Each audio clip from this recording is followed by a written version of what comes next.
Audio check, audio check, audio check, audio check.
Hey, how's it going?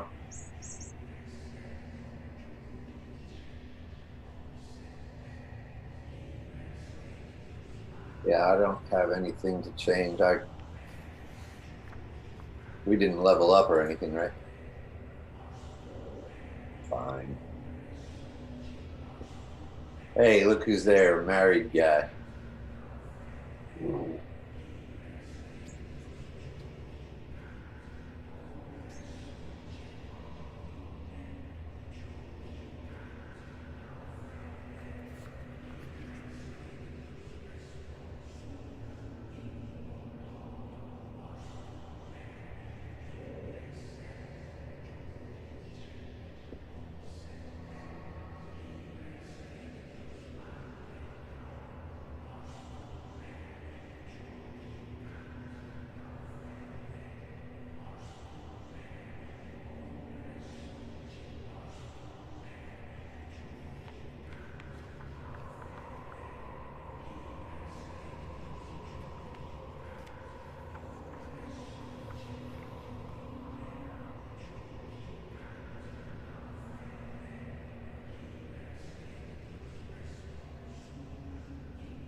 Hey, I'm having that same problem where my rolls from Beyond are not transferring to Foundry,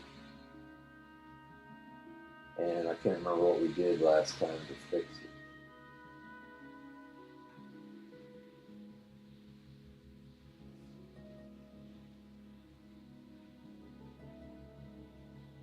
I don't hear you. I don't know what.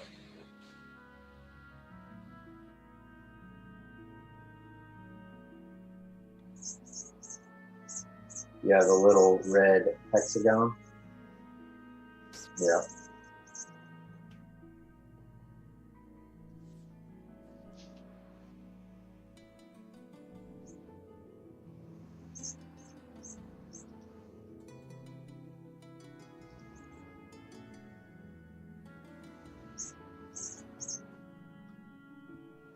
Yeah. Um, I did all that earlier without the refresh. So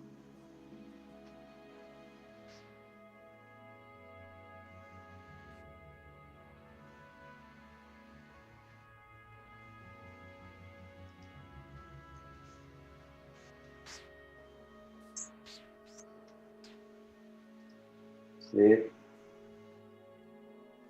Yeah, I did this.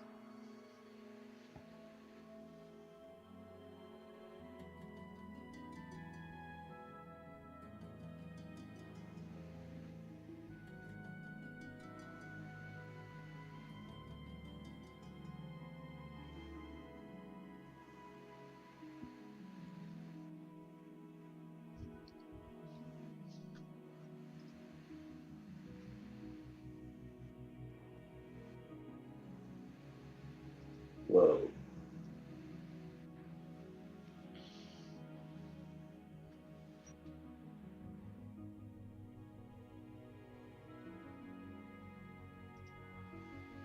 So send custom. No, it's custom text.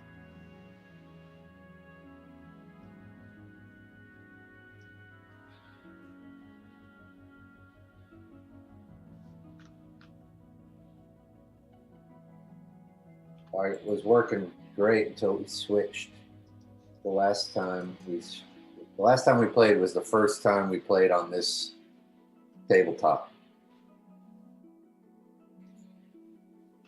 and I had the same problem last time we played, but never before that.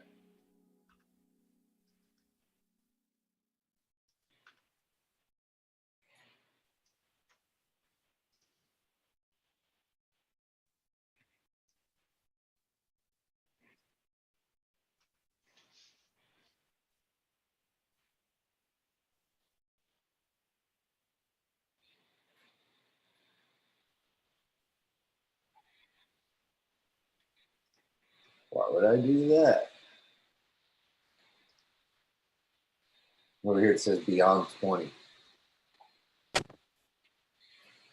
And so it only shows here. Virtual tabletop not found. That's what I'm getting.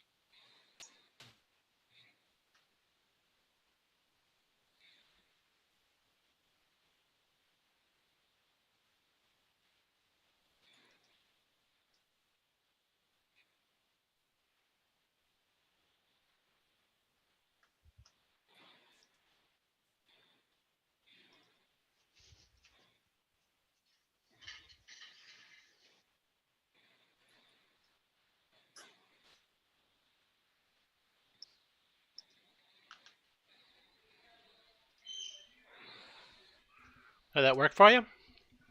I just refresh. I'm gonna test it out.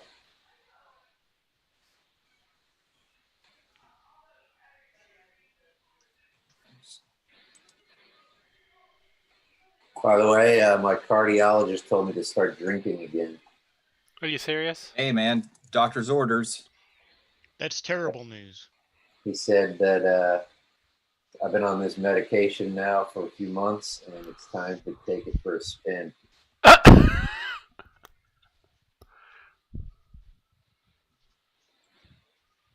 like a plan. There we go. All right. All right, so the trick is I have to have the Beyond 20 extension running also, apparently. So Oh boy. I had it disabled just to save memory and stuff. Yeah. Process. But okay, I know from now on, turn that damn thing on. Now I just got to figure out why it did a private roll on it. All right, so we want to stop you sharing your screen. If you don't mind. Okay. Wow.